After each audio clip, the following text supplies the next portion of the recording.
আসসালামু আলাইকুম বন্ধুগণ, আমি আপনাদের সামনে দিনই কিতাবি তালিম আরম্ভ করতে যাচ্ছি। আপনারা মনোযোগের সহিত শুনবেন। প্রত্যেকটি কথা কোরআন এবং হাদিসের দ্বারা সাবিত। আর আমি ওই কিতাবি তালিম করতেছি, এখানে কোনো বয়ান করতেছি না বা এখানে কোনো বক্তব্য রাখতেছি না, যেটা কোরআন এবং হাদিস উভয়ের মধ্যে পাওয়া যায়। আজকের আলোচনা বিষয়বস্তু হবে ইমান নিয়ে। কেননা আমরা ইমানদার মুসলমান। ইমানের অর্থ, ইমান অভিধানিক অর্থ ইমান বলা হয় কাহারও উপর পূর্ণ আস্থার কারণে তাহার কথাকে নিশ্চিত রূপে মানিয়া লওয়া। দিনের বিশেষ পরিভাষায় ইমান বলা হয় রসুলের খবর বা সংবাদকে না দেখিয়া একমাত্র রসুলের উপর আস্থার কারণে নিশ্চিত রূপে মানিয়া লওয়া। কোরআনে করিমের একটি আয়াত আমি পাঠ করতেছি, তারপর এই কোরআনে পাকের আয়াতের জরিয়তেই তালিম আরম্ভ হয়ে যাবে। আউযু বিল্লাহি মিনাশ শাইতানির রাজীম। বিসমিল্লাহির রহমানির রহিম। وقال الله تعالى وما أرسلنا من قبلك من رسول إلا نوحي إليه أنه لا إله إلا أنا فاعبدون। আল্লাহ তাআলা রাসূলুল্লাহ সাল্লাল্লাহু আলাইহি ওয়াসাল্লামের প্রতি ইরশাদ করিয়াছেন, আমরা আপনার পূর্বে এমন কোনো পয়গম্বর পাঠাই নাই যাহার নিকট আমরা এই ওহী প্রেরণ নাই যে পাঠাই নাই যে আমি ব্যতীত কোনো মাবুদ নাই, সুতরাং আমারই বন্দেগী করো। কথাটা বুঝে আসছে? আমি আবার বলিয়া দিতেছি। আল্লাহ তাআলা রাসূলুল্লাহ সাল্লাল্লাহু আলাইহি সাল্লামের প্রতি ইরশাদ করিয়াছেন, আমরা আপনার পূর্বে এমন কোনো পয়গম্বর পাঠাই নাই যার নিকট আমার এই ওহী প্রেরণ করি নাই, আমি ব্যতীত কোনো মাবুদ নাই, সুতরাং আমারই বন্দেগী করো। দ্বিতীয় আয়াত, ইন্নামাল মুমিনুনা আল্লাযীনা ইযা যুকিরাল্লাহু ওয়াজিলাত কুলুবুহুম ওয়া ইযা তুলিয়াত আলাইহিম আয়াতুহু যাদাত ঈমানান ওয়া আলা রাব্বিহিম ইয়াতাওয়াক্কালুন। আল্লাহ তাআলার ইরশাদ, মুমিন তাহারাই যে যখন আল্লাহ তাআলার নাম লওয়া হয় তখন তাহাদের অন্তর কম্পিত হয় এবং তখন আল্লাহ তাআলার আয়াতসমূহ তাহাদেরকে পড়িয়া শোনানো হয়, তখন ওই আয়াতসমূহ তাহাদের ঈমানকে দৃঢ়তর করিয়া দেয় এবং তাহার আপন রবের উপর ভরসা করে। وقال تعالى فأما الذين آمنوا بالله واعتصموا به إلى آخر الآية। এক জায়গায় ইরশাদ হইয়াছে, যে সকল লোক আল্লাহ তাআলার উপর ঈমান আনিয়াছে এবং উত্তম রূপে আল্লাহ তাআলার সহিত সম্পর্ক পয়দা করিয়াছে, আল্লাহ তাআলা অতি সত্বর এই সকল লোকদেরকে আপন রহমত ও দয়ার মধ্যে দাখিল করিবেন এবং তাহাদিগকে তাহার পর্যন্ত পৌঁছিবার সোজা রাস্তা দেখাইবেন। যেখানে তাহাদের পথ প্রদর্শনের প্রয়োজন হইবে সেখানে তাহাদের সাহায্য করিবেন। এটা হলো আল্লাহ তাবারক ওয়া তাআলার কোরআনে পাকের আয়াত এবং কোরআনে পাকের আয়াতের অর্থ।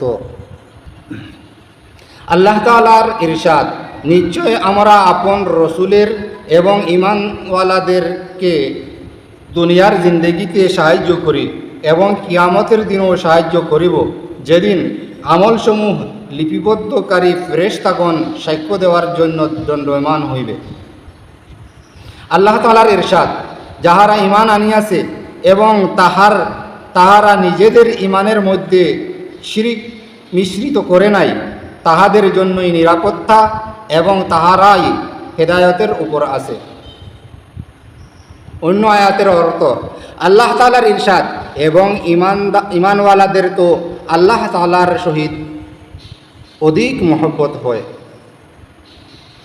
আল্লাহ তাআলা রাসূলুল্লাহ সাল্লাল্লাহু আলাইহি ওয়াসাল্লামের প্রতি ইরশাদ করেন, আপনি বলিয়া দিন যে নিশ্চয় আমার নামাজ এবং আমার সকল ইবাদত, আমার জীবন এবং আমার মৃত্যু সব কিছুই আল্লাহ তাআলার জন্য, যিনি সমগ্র জগতের পালনকর্তা। হযরত আবু হুরায়রা রাদিয়াল্লাহু তাআলা আনহু হতে বর্ণিত আছে যে রাসূলুল্লাহ সাল্লাল্লাহু আলাইহি ওয়াসাল্লাম ইরশাদ করিয়াছেন, ইমানের 70-এরও অধিক শাখা রহিয়াছে, তন্মধ্যে সর্বোত্তম শাখা হইল লা ইলাহা ইল্লাল্লাহ বলা, এবং সর্বনিম্ন শাখা হইল রাস্তা হইতে কষ্টদায়ক জিনিস সরাইয়া দেওয়া, এবং লজ্জা ইমানের একটি বিশেষ শাখা। মুসলিম শরীফের হাদিস। হযরত আবু বকর রাদিয়াল্লাহু তাআলা আনহু হইতে বর্ণিত আছে যে রাসূলুল্লাহ সাল্লাল্লাহু আলাইহি ওয়াসাল্লাম ইরশাদ করিয়াছেন, যে ব্যক্তি এই কলিমাকে কবুল করিবে, যাহা আমি আমার চাচা আবু তালেবের নিকট তাহার মৃত্যুর সময় পেশ করিয়াছিলাম এবং তিনি তাহা প্রত্যাখ্যান করিয়াছিলেন, সেই কলিমা এই ব্যক্তির জন্য মুক্তির উপায় হইবে। কলিমা পাঠকারী ভাই, আমরা কলিমা পড়ছি, আমাদেরকে আল্লাহ তাআলা তো ক্ষমা করিয়ে দিবেন, কিন্তু আমাদের আমলও ভালো হওয়ার প্রয়োজন আছে। হযরত আবু হুরায়রা রাদিয়াল্লাহু তাআলা আনহু হইতে বর্ণিত আছে যে রাসূলুল্লাহ সাল্লাল্লাহু আলাইহি ওয়াসাল্লাম ইরশাদ করিয়াছেন, আপন ঈমানকে তাজা করিতে থাকো। কেহ আরজ করিল, ইয়া রাসূলুল্লাহ, আমরা আপন ঈমানকে কিভাবে তাজা করিব? তিনি বলিলেন, লা ইলাহা ইল্লাল্লাহকে বেশি বেশি বলিতে থাকো। লা ইলাহা ইল্লাল্লাহ বেশি বেশি করিয়া পড়িলে ঈমান তাজা হইয়া যায়, এই হাদিসের দ্বারা বোঝা যায়। গতিকে আমরা বেশি বেশি করিয়া লা ইলাহা ইল্লাল্লাহ পড়িতে থাকি। আমরা কাজ কর্মে, দোকানে, হাটে, বাজারে, খেতে, রান্নায়, সব জায়গায় আমরা খাড়া হইয়া, বসিয়া, শুইয়া লা ইলাহা ইল্লাল্লাহ পড়তে পারবো। আমরা যদি লা ইলাহা ইল্লাল্লাহ পড়তে থাকি, তবে আমাদের ঈমান মজবুত হইয়া যাইবে। হযরত জাবের ইবনে আব্দুল্লাহ রাদিয়াল্লাহু তাআলা আনহু বলেন, আমি রাসূলুল্লাহ সাল্লাল্লাহু আলাইহি ওয়াসাল্লামকে এই ইরশাদ করিতে শুনিয়াছি যে সমস্ত জিকিরের মধ্যে সর্বোত্তম দোয়া হইল আলহামদুলিল্লাহ। ফায়দা, লা ইলাহা ইল্লাল্লাহ সর্বোত্তম জিকির এই জন্য যে পুরা দিন ইসলাম ইহার উপর নির্ভরশীল। ইহা ছাড়া না ঈমান ঠিক হয়, আর না কেহ মুসলমান হইতে পারে। আলহামদুলিল্লাহকে সর্বোত্তম দোয়া এই জন্য বলা হইয়াছে যে দাতার প্রশংসা করার উদ্দেশ্যই হইল চাওয়া ও সওয়াল করা, আর দোয়া হইল আল্লাহ তাআলার নিকট চাওয়ার নাম। হযরত আবু হুরায়রা রাদিয়াল্লাহু তাআলা আনহু বলেন, রাসূলুল্লাহ সাল্লাল্লাহু আলাইহি ওয়াসাল্লাম ইরশাদ করিয়াছেন, যখন কোনো বান্দা অন্তরের ইখলাসের সহিত লা ইলাহা ইল্লাল্লাহ বলে, তখন এই কালেমার জন্য নিশ্চিত রূপে আসমানের দরওয়াজাসমূহ খুলিয়া দেওয়া হয়, এমনকি এই কলিমা সোজা আরশ পর্যন্ত পৌঁছিয়ে যায়, অর্থাৎ সাথে সাথেই কবুল হইয়া যায়। তবে শর্ত হইল, যদি এই কলিমা পাঠকারী গুনাহ হইতে বাঁচিয়া থাকে। ফায়দা, ইখলাসের সহিত বলার অর্থ এই যে ওহার মধ্যে লোক দেখানো এবং মুনাফিকি না থাকে। কবিরা গুনাহসমূহ হইতে বাঁচিয়া থাকার শর্ত লাগানো হইয়াছে। আর যদি তাড়াতাড়ি কবুল হওয়ার জন্য কবিরা গুনাহের সহিতও পাঠ করা হয়, তবু লাভ সওয়াব হইতে খালি হইবে না। ভাই কি বলছেন? হযরত ইয়ালা ইবনে শাদ্দাদ রাদিয়াল্লাহু তাআলা আনহু বলেন, আমার পিতা হযরত শাদ্দাদ রাদিয়াল্লাহু তাআলা আনহু এই ঘটনা বর্ণনা করিয়াছেন যে হযরত উবাদা রাদিয়াল্লাহু তাআলা আনহু, যিনি সেই সময় উপস্থিত ছিলেন, উক্ত ঘটনার সত্যতা স্বীকার করিয়াছেন যে একবার আমরা নবী করিম সাল্লাল্লাহু আলাইহি ওয়াসাল্লামের খিদমতে উপস্থিত ছিলাম। রাসূলুল্লাহ সাল্লাল্লাহু আলাইহি ওয়াসাল্লাম জিজ্ঞাসা করিলেন, কোনো অপরিচিত ব্যক্তি অমুসলিম এই মজলিসে আছে কি? আমরা বলিলাম, কেহ নাই। তিনি ইরশাদ করিলেন, দরজা বন্ধ করিয়া দাও। অতঃপর ইরশাদ করিলেন, হাত উঠাও এবং বলো লা ইলাহা ইল্লাল্লাহ। আমরা কিছুক্ষণ হাত উত্তোলন করিয়া রাখিলাম এবং কলিমায়ে তয়্যিবা পড়িলাম। অতঃপর তিনি নিজ হাত নামাইলেন এবং বলিলেন, আলহামদুলিল্লাহ, হে আল্লাহ, আপনি আমাকে এই কলিমা দিয়া প্রেরণ করিয়াছেন এবং আমাকে ইহার কলিমার তবলীগ করার হুকুম করিয়াছেন এবং এই কলিমার উপর জান্নাতের ওয়াদা করিয়াছেন, আর আপনি ওয়াদা ভঙ্গকারী নহে। অতঃপর রাসূলুল্লাহ সাল্লাল্লাহু আলাইহি ওয়াসাল্লাম আমাদেরকে বলিলেন, আনন্দিত হও, আল্লাহ তাআলা তোমাদেরকে ক্ষমা করিয়া দিয়াছেন। বুঝছেন নি? লা ইলাহা ইল্লাল্লাহ পড়াইছেন নবী করিম সাল্লাল্লাহু আলাইহি সাল্লাম, আর শেষে যাইয়া বলতাছেন আল্লাহ তাবারক ওয়া তাআলা তোমাদেরকে ক্ষমা করিয়া দিয়াছেন। হযরত আবু যর রাদিয়াল্লাহু তাআলা আনহু হইতে বর্ণিত আছে যে নবী করিম সাল্লাল্লাহু আলাইহি ওয়াসাল্লাম ইরশাদ করিয়াছেন, যে ব্যক্তি লা ইলাহা ইল্লাল্লাহ বলিয়াছে অতঃপর ইহার উপর মৃত্যুবরণ করিয়াছে সে অবশ্যই জান্নাতে প্রবেশ করিবে। আমি আরজ করিলাম, যদিও সে জেনা করিয়া থাকে, যদিও সে চুরি করিয়া থাকে? তিনি ইরশাদ করিলেন, হ্যাঁ, যদিও সে জেনা করিয়া থাকে, যদিও সে চুরি করিয়া থাকে। আমি পুনরায় আরজ করিলাম, যদিও সে জিনা করিয়া থাকে, যদিও সে জিনা করিয়া থাকে। তিনি ইরশাদ করিলেন, যদিও সে জেনা করিয়া থাকে, যদিও সে চুরি করিয়া থাকে। আমি আরজ করিলাম, যদিও মেয়ে জিনা করিয়া থাকে, যদিও সে চুরি করিয়া থাকে। তিনি ইরশাদ করিলেন, যদিও সে জেনা করিয়া থাকে, যদিও সে চুরি করিয়া থাকে। আবু যরের অপছন্দ হইলেও সে জান্নাতে অবশ্যই প্রবেশ করিবে।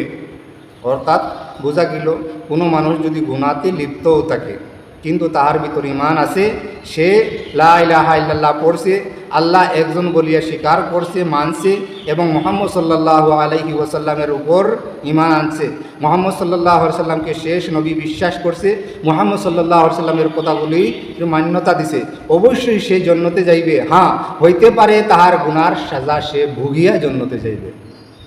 ফায়দা, আল্লাহর রাগ, আল্লাহর রাগম আরবি ভাষার একটি বিশেষ পরিভাষায় উহার অর্থ হইল, যদিও তোমার নিকট এই কাজটি অপছন্দীয় হয়ে এবং তুমি উহার না হওয়াই চাও, তবুও উহা হইয়াই থাকবে।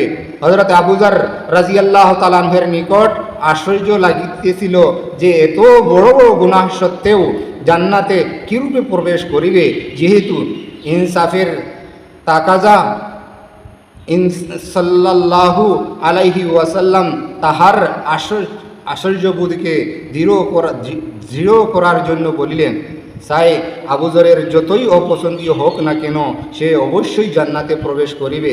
তখন যদি সে গুনাহ করিয়াও থাকে তবে ইমানের তাকাজা অনুযায়ী তওবা ইস্তেগফার করিয়া গুনাহ ক্ষমা করাইয়া লইবে, অথবা আল্লাহ তাআলা নিজ গুণে মাফ করিয়া শাস্তি ব্যতীত অথবা গুনাহের শাস্তি দেওয়ার পর সর্ব অবস্থায় অবশ্যই জান্নাতে প্রবেশ করাইবেন। উলামায়ে কেরাম লিখিয়াছেন, এই হাদিসে কালিমা লা ইলাহা ইল্লাল্লাহ বলার অর্থ পূর্ণ দ্বীন ও তাওহীদের উপর ঈমান আনয়ন করা এবং উহাকে অবলম্বন করা। হযরত হুযায়ফা রাদিয়াল্লাহু তাআলা আনহু হইতে বর্ণিত আছে যে রাসূলুল্লাহ সাল্লাল্লাহু আলাইহি ওয়াসাল্লাম ইরশাদ করিয়াছেন, কাপড়ের কারুকার্য যেমন মুছিয়া ও অস্পষ্ট হইয়া যায়, তদ্রূপ ইসলাম এক সময় অস্পষ্ট হইয়া যাইবে। এমনকি লোকেরা ইহাও জানিবে না যে রোজা কী জিনিস এবং সদকা ও হজ কী জিনিস। একটি রাত্র আসিবে যখন অন্তরসমূহ হইতে কোরআন উঠাইয়া লওয়া হইবে এবং জমিনের উপর উহার একটি আয়াতও অবশিষ্ট থাকিবে না।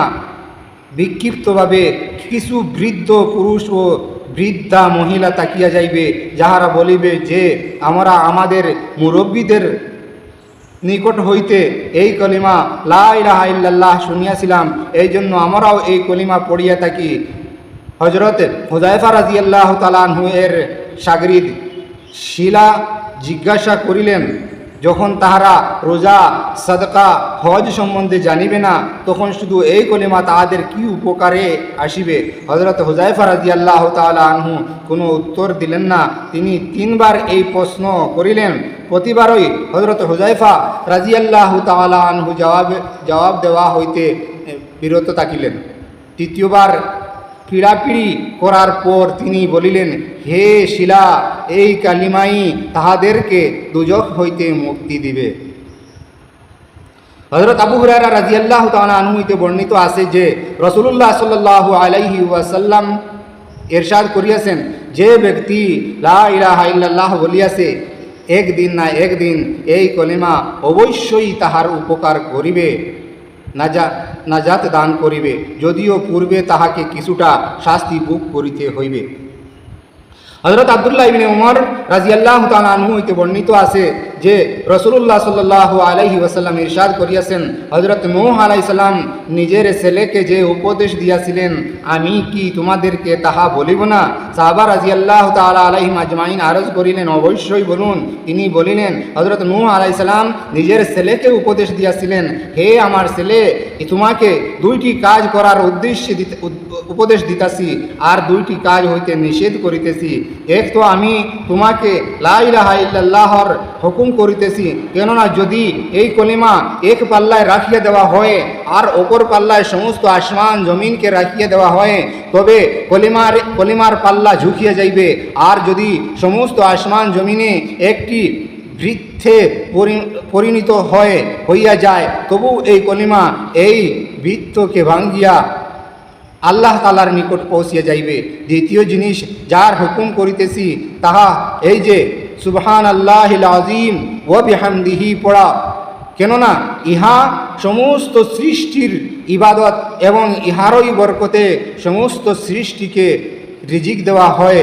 আর আমি তোমাকে দুইটি কাজ শিরক ও অহংকার হইতে নিষেধ করিতেছি, কেননা এই দুইটি গুনাহ বান্দাকে আল্লাহ তাআলা হইতে দূরে সরাইয়া দেয়, অর্থাৎ শিরিক আর অহংকার।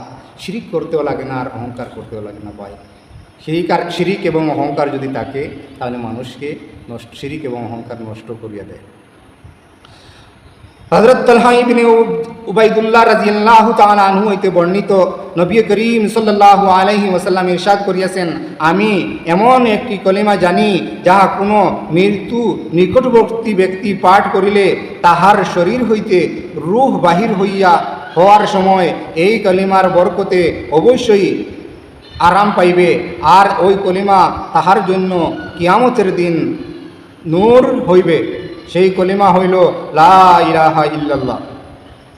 হযরত আনাস রাদিয়াল্লাহু তাআলা আনহু হইতে বর্ণিত আছে যে রাসূলুল্লাহ সাল্লাল্লাহু আলাইহি ওয়াসাল্লাম ইরশাদ করিয়াছেন, এমন প্রত্যেক ব্যক্তি জাহান্নাম হইতে বাহির হইবে যে লা ইলাহা ইল্লাল্লাহ বলিয়াছে এবং তাহার অন্তরে জবের দানার ওজন পরিমাণও কল্যাণ নিহত থাকিবে, অর্থাৎ ঈমান থাকিবে।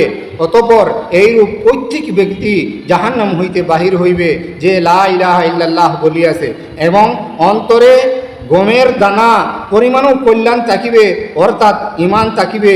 অতঃপর এরূপ প্রত্যেক ব্যক্তি জাহান্নাম হইতে বাহির হইবে যে লা ইলাহা ইল্লাল্লাহ বলিয়াছে এবং তাহার অন্তরে অনু পরিমাণও কল্যাণ বলিহিত থাকিবে।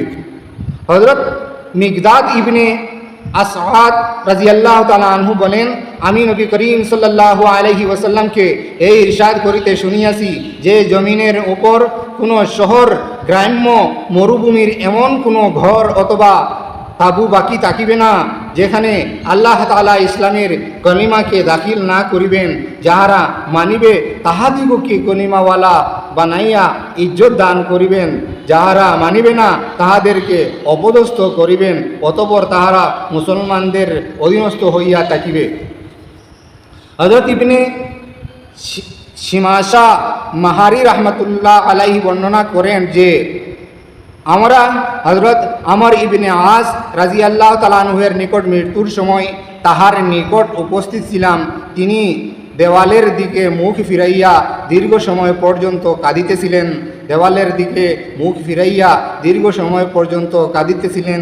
তাহার পুত্র তাহাকে সান্ত্বনা দেওয়ার জন্য বলিতেছেন, আব্বাজান, নবী করিম সাল্লাল্লাহু আলাইহি ওয়াসাল্লাম কি আপনাকে অমুক সুসংবাদ দেন নাই?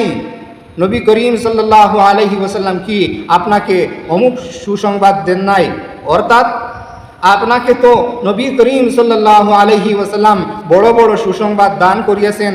ইহা শুনিয়া তিনি দেওয়ালের দিক হইতে মুখ ফিরাইলেন এবং বলিলেন, সর্বোত্তম জিনিস যাহা আমরা আখিরাতের জন্য তৈয়ার করিয়াছি তাহা এই কথার সাক্ষ্য যে আল্লাহ তাআলা ছাড়া কোনো মাবুদ নাই এবং হযরত মুহাম্মদ সাল্লাল্লাহু আলাইহি ওয়াসাল্লাম আল্লাহ তাআলার রাসূল। আমার জীবনে 3টি যুগ অতিবাহিত হইয়াছে। এক যুগ ছিল যখন আমার অপেক্ষা অধিক রাসূলুল্লাহ সাল্লাল্লাহু আলাইহি ওয়াসাল্লামের সহিত বিদ্বেষ পোষণকারী আর কেহ ছিল না। তখন আমার সবচেয়ে বড় আশঙ্কা এই ছিল যে কোনো প্রকারে যদি তাহার উপর আমি সুযোগ পাইয়া যায় তবে তাহাকে হত্যা করিয়া ফেলিব। ইহা তো আমার জীবনের সবচেয়ে নিকৃষ্টতম যুগ ছিল। আল্লাহ না করুক যদি আমি সেই অবস্থায় মৃত্যুবরণ করিতাম তবে নিঃসন্দেহ জাহান্নামী হইতাম। অতঃপর আল্লাহ তাআলা যখন আমার অন্তরে ইসলামের সত্যতা ডালিয়া দিলেন তখন আমি তাহার নিকট আসিলাম এবং আমি আরজ করিলাম, আপনার হাত মুবারক দিন, আমি আপনার হাতে বায়াত করিব। হুজুর সাল্লাল্লাহু আলাইহি ওয়াসাল্লাম আপন হাত মুবারক বাড়াইয়া দিলেন। তখন আমি আমার হাত পিছনে টানিয়া নিলাম। তিনি বলিলেন, হে আমার কি ব্যাপার? বলিলাম, আমি কিছু শর্ত আরোপ করিতেছি। তিনি বলিলেন, কি শর্ত আরোপ করিতে চাও? আমি ইহা বলিলাম যে আমার সমস্ত গুনাহ যেন মাফ হইয়া যায়। হুজুর সাল্লাল্লাহু আলাইহি ওয়াসাল্লাম বলিলেন, হে আমার, তুমি কি জানো না যে ইসলাম কুফুরি জিন্দগির সমস্ত গুনাহকেই পরিষ্কার করিয়া দেয়, আর হিজরত ও পূর্বের সমস্ত গুনাহ মাফ করিয়া দেয়, আর হজ ও পিছনের সমস্ত গুনাহ শেষ করিয়া দেয়। ইহা সেই যুগ ছিল যখন তাহার সে বেশি প্রিয়, তাহার সে বেশি সম্মানী ও মর্যাদা সম্পন্ন আমার দৃষ্টিতে আর কেহই ছিল না। তাহার বুজুর্গির কারণে কখনো তাহাকে পূর্ণ দৃষ্টিতে দেখিবার ক্ষমতা আমার ছিল না। যদি আমাকে তাহার চেহারা মুবারক সম্পর্কে জিজ্ঞাসা করা হয় তবে আমি কিছুই বলিতে পারিব না, কেননা আমি কখনো তাহাকে পরিপূর্ণরূপে দেখি নাই। হায়, যদি আমি সেই অবস্থায় মরিয়া যাইতাম তবে আমার আশা হয় যে আমি জান্নাতি হইতাম। অতঃপর আমরা কিছু জিনিসের মুত্তাওয়াল্লি ও জিম্মেদার হইয়াছি এবং জানি না যে আমাদের অবস্থা ওই সকল জিনিসের মধ্যে কিরূপ রহিয়াছে। ইহা আমার জীবনের তৃতীয় যুগ ছিল। আচ্ছা দেখো, যখন আমার মৃত্যু হইয়া যাইবে তখন আমার জানাজার সহিত যেন কোনো বিলাপকারিণী মহিলা যাইতে না পারে। জাহিলিয়তের যুগের মতো আমার জানাজার সহিত যেন আগুন না নেওয়া হয়। তখন আমাকে দাফন কার্য শেষ করিবে। তখন আমার কবরের উপর ভালোভাবে মাটি দিও। আর যখন এক কাজ হইতে অবসর হইয়া যাইবে তখন আমার কবরের নিকটে এই পরিমাণ সময় অপেক্ষা করিও যে পরিমাণ সময়ের মধ্যে একটি উট জবাই করিয়া উহার গোশত বণ্টন করা যায়, যাহাতে তোমাদের কারণে আমার অন্তর সান্ত্বনা লাভ করে এবং আমি বুঝিয়া লইতে পারি যে আমি আপন রবের প্রেরিত ফেরেশতাদের প্রশ্নের কি উত্তর দিতাছি। মুসলিম শরীফের হাদিস। হযরত উমর রাদিয়াল্লাহু তাআলা আনহু হইতে বর্ণিত আছে যে নবী করিম সাল্লাল্লাহু আলাইহি ওয়াসাল্লাম ইরশাদ করিয়াছেন, হে খাত্তাবের বেটা, যাও লোকদের মধ্যে এই ঘোষণা করিয়া দাও যে জান্নাতে শুধু ঈমানদার গণেই প্রবেশ করিবে। হযরত আবু লায়লা রাদিয়াল্লাহু তাআলা আনহু হইতে বর্ণিত আছে যে নবী করিম সাল্লাল্লাহু আলাইহি ওয়াসাল্লাম আবু সুফিয়ানকে ইরশাদ করিয়াছেন, হে আবু সুফিয়ান, তোমাদের অবস্থার উপর আফসোস। আমি তো তোমাদের নিকট দুনিয়া ও আখিরাতে কল্যাণ লইয়া আসিয়াছি। ইসলাম কবুল করিয়া লও, নিরাপদ হইয়া যাইবে। হযরত আনাস রাদিয়াল্লাহু তাআলা আনহু বলেন, আমি নবী করিম সাল্লাল্লাহু আলাইহি ওয়াসাল্লামকে ইরশাদ করিতে শুনিয়াছি যে যখন কিয়ামতের দিন হইবে তখন আমাকে সুপারিশ করার ইজাজত দেওয়া হইবে। আমি আরজ করিব, হে আমার রব, এরূপ প্রত্যেক ব্যক্তিকে জান্নাতে দাখিল করিয়া দিন যাহার অন্তরে সরিষার দানা পরিমাণও ঈমান রহিয়াছে। আল্লাহ তাআলা আমার এই সুপারিশ কবুল করিবেন আর ওই সমস্ত লোক জান্নাতে দাখিল হইয়া যাইবে। পুনরায় আমি আরজ করিলাম, এরূপ প্রত্যেক ব্যক্তিকে জান্নাতে দাখিল করিয়া দিন যাহার অন্তরে সামান্য পরিমাণও ঈমান রহিয়াছে। ভাই বুঝছেন? আল্লাহর নবী সাল্লাল্লাহু আলাইহি ওয়াসাল্লামকে সুপারিশের অনুমতি দেওয়া হইবে। আর তখন আল্লাহর নবী সাল্লাল্লাহু আলাইহি ওয়াসাল্লাম বলবে, যার ভিতরে সরিষার দানার পরিমাণও যদি ঈমান আছে, আল্লাহ তাহাকে জান্নাতে দাখিল করাইয়া দেন। নবী করিম সাল্লাল্লাহু আলাইহি ওয়াসাল্লামের এই সুপারিশ আল্লাহ তাবারক ওয়া তাআলা মানিয়া নেবেন আর তাহাকে জান্নাতের মধ্যে দাখিল করাইয়া দেবেন। হযরত আবু সাঈদ খুদরী রাদিয়াল্লাহু তাআলা আনহু হইতে বর্ণিত আছে যে নবী করিম সাল্লাল্লাহু আলাইহি ওয়াসাল্লাম ইরশাদ করিয়াছেন, যখন জান্নাতীগণ জান্নাতে ও দুজখীরা দুজখে চলিয়া যাইবে, তখন আল্লাহ তাআলা বলিবেন, যাহার অন্তরে সরিষার দানা পরিমাণ ঈমান রহিয়াছে তাহাকে জাহান্নাম হইতে বাহির করিয়া লও। সুতরাং তাহাদেরকে বাহির করা হইবে, তাহাদের অবস্থা এইরূপ হইবে যে জ্বলিয়া কালো বর্ণ হইয়া গিয়াছে। অতঃপর তাহাদেরকে নহরে হায়াতে ফেলা হইবে। নহরে হায়াত এই জান্নাতের মধ্যে একটা নহরের নাম। যখন নহরে হায়াতে ফেলা হইবে, তখন তাহারা এমনভাবে মুহূর্তের মধ্যে সজীব হইয়া বাহির হইয়া আসিবে, যেমন ডোলের আবর্জনাতে দানা পরিমাণ ও সারের কারণে অতি অল্প সময়ে অঙ্কুরিত হইয়া আসে। তোমরা কি দেখো না যে উহা কেমন সোনালি ও কুকড়ানো অবস্থায় বাহির হইয়া আসে। বুখারী। হযরত আবু উমামা রাদিয়াল্লাহু তাআলা আনহু হইতে বর্ণিত আছে যে এক ব্যক্তি রাসূলুল্লাহ সাল্লাল্লাহু আলাইহি ওয়াসাল্লামের নিকট জিজ্ঞাসা করিল, ঈমান কি? তিনি ইরশাদ করিলেন, যদি তোমার নেক আমল তোমাকে আনন্দিত করে ও তোমার মন্দ কাজ তোমাকে দুঃখিত করে, তবে তুমি মুমিন। হযরত আব্বাস ইবনে আব্দুল্লাহ মুত্তালিব রাদিয়াল্লাহু তাআলা আনহু হইতে বর্ণিত আছে যে তিনি রাসূলুল্লাহ সাল্লাল্লাহু আলাইহি ওয়াসাল্লামকে এই ইরশাদ করিতে শুনিয়াছেন যে ওই ব্যক্তি ঈমানের স্বাদ গ্রহণ করিয়াছে এবং ঈমানের মজা সে পাইয়াছে যে আল্লাহ তাআলাকে রব, ইসলামকে দিন এবং মুহাম্মদ সাল্লাল্লাহু আলাইহি ওয়াসাল্লামকে রসুল হিসাবে মানিয়া লইয়াছে। ফায়দা অর্থাৎ আল্লাহ তাআলার বন্দেগী এবং ইসলাম মোতাবিক আমল ও হজরত মুহাম্মদ সাল্লাল্লাহু আলাইহি ওয়াসাল্লামের অনুসরণ আল্লাহ তাআলা ও তাহার রসুল সাল্লাল্লাহু আলাইহি ওয়াসাল্লাম এবং ইসলামের প্রতি মহব্বতের সহিত হয়। এই জিনিসই যাহার ভাগ্যে জুটিয়াছে, নিঃসন্দেহে সে ঈমানের স্বাদও অংশ লাভ করিয়াছে। হযরত আনাস রাদিয়াল্লাহু তাআলা আনহু বর্ণনা করেন যে রাসূলুল্লাহ সাল্লাল্লাহু আলাইহি ওয়াসাল্লাম ইরশাদ করিয়াছেন, ঈমানের স্বাদ সেই ব্যক্তি পাইবে যাহার মধ্যে তিনটি বস্তু পাওয়া যাইবে। এক, তাহার অন্তরে আল্লাহ তাআলা ও তাহার রসুলের মহব্বত সবচেয়ে বেশি হয়।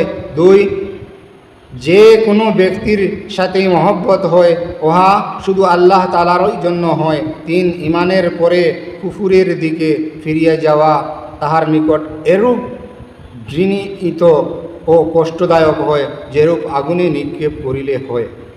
হযরত আবু উমামা রাদিয়াল্লাহু তাআলা আনহু হইতে বর্ণিত আছে যে রাসূলুল্লাহ সাল্লাল্লাহু আলাইহি ওয়াসাল্লাম ইরশাদ করিয়াছেন, যে ব্যক্তি শুধু আল্লাহ তাআলার জন্য কাহারও সহিত মহব্বত করিয়াছে আর তাহারই জন্য দুশ্মনী করিয়াছে এবং যাহাকে দান করিয়াছে আল্লাহ তাআলার জন্যই দান করিয়াছে, আর যাহাকে দান করে নাই আল্লাহ তাআলার জন্যই দান করে নাই, সে ঈমানকে পরিপূর্ণ করিয়াছে।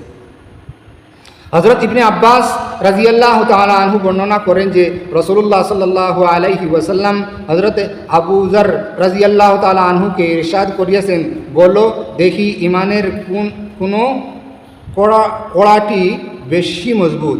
হযরত আবু যর রাদিয়াল্লাহু তাআলা আনহু আরজ করিলেন, আল্লাহ এবং আল্লাহর রসুল বেশি জানেন, সুতরাং আপনি বলিয়া দেন। তিনি ইরশাদ করিলেন, আল্লাহ তাআলার জন্য পরস্পর সম্পর্ক ও সহযোগিতা হয় এবং আল্লাহ তাআলার জন্যই কাহারও সহিত মহব্বত হয় এবং আল্লাহ তাআলারই জন্য কাহারও সহিত বিদ্বেষ ও শত্রুতা হয়। ফায়দা অর্থাৎ ঈমানি শাখাসমূহের মধ্যে সবচেয়ে শক্তিশালী ও স্থায়ী শাখা এই যে দুনিয়াতে বান্দা কাহারও সহিত যে কোনো আচরণ করে, চাই উহা সম্পর্ক স্থাপনের হোক বা ছিন্নকরণের হোক, মহব্বতের হোক বা শত্রুতার হোক, উহা যে নিজের নফসের চাহিদা হিসাবে না হয়, বরং শুধু আল্লাহ তাআলার জন্য হয় এবং তাহারই আদেশ ক্রমে হয়। হযরত আনাস ইবনে মালিক রাদিয়াল্লাহু তাআলা আনহু বর্ণনা করেন যে রাসূলুল্লাহ সাল্লাল্লাহু আলাইহি ওয়াসাল্লাম ইরশাদ করিয়াছেন, যে ব্যক্তি আমাকে দেখিয়াছে এবং আমার উপর ঈমান আনিয়াছে তাহার জন্য তো একবার মুবারকবাদ, আর যে আমাকে দেখে নাই তারপরও আমার উপর ঈমান আনিয়াছে তাহাকে বারবার মুবারকবাদ। অর্থাৎ আমাদের উপর যারা একবার দেখেছে, যেমন সাহাবায়ে কেরামরা নবী করিম সাল্লাল্লাহু আলাইহি সাল্লামকে দেখিয়া তিনার উপর ঈমান আনছেন, আমরা তো নবী করিম সাল্লাল্লাহু আলাইহি সাল্লামকে দেখে নাই ডাইরেক্টলি, স্বপ্নে দেখছি, ওই কথাটা বেলেগ, কিন্তু দেখি নাই, না দেখে ঈমান আনছি। গতিকে আমাদের জন্য আল্লাহ তাবারক ওয়া তাআলার নবী মুহাম্মদ সাল্লাল্লাহু আলাইহি ওয়াসাল্লাম বলতেছেন যে বারবার মুবারকবাদ। যারা দেখিয়া নবীকে দেখিয়ে ঈমান আনছে তাদের জন্য মুবারকবাদ, আর যারা না দেখিয়ে ঈমান আনছে তাদের জন্য বারবার মুবারকবাদ। আল্লাহ তাবারক ওয়া তাআলা আমাদেরকে ওইগুলো কথা বোঝা এবং স্মরণ করা এবং মানিয়ে চলার জন্য তৌফিক দান করুক। মুহতারাম দোস্ত আর বুজুর্গ, আজকে প্রথম তালিম কেমন হইলো আপনারা আমাকে কমেন্টের যুগে জানাইবেন। ইনশাল্লাহ আপনাদের চাহিদা অনুযায়ী আমি তালিমগুলো পাঠ করবো, ইনশাল্লাহ পেশ করার জন্য চেষ্টা করবো, আপনাদের বোঝানোর জন্য চেষ্টা করবো। ওয়া আখিরি দাওয়ানা আনিল হামদুলিল্লাহি রাব্বিল আলামিন। আসসালামু আলাইকুম।